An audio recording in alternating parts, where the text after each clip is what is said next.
I actually quite like the Chinese phrase that women hold up half the sky. There's no way you can manage climate change, which is the sky, without women. I've actually thought about this for a long time, for many, many different reasons.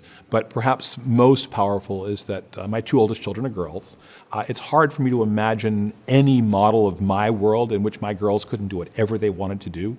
And the notion that I'd go into a room and find that it's only men at the table, I think is not the way my family works, not the dynamics in my life. When I began first working on the climate change issue, I'd go to a meeting on energy policy and climate policy, and there might be one woman at the table and 25 men. It's a remarkable imbalance. There's been an effort to try to bolster that. We've been a strong proponent of these kinds of decisions in the negotiations, and we've been a strong proponent of our own delegation being pretty evenly balanced. In fact, there are more women than men on the U.S. delegation.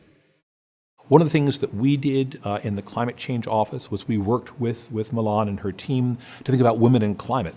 We put in a program called W Power.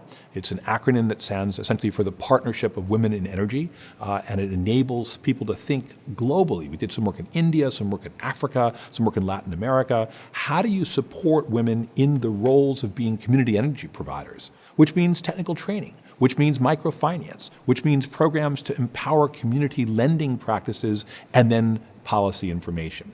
And the women have been absolutely influential in these communities and constituencies.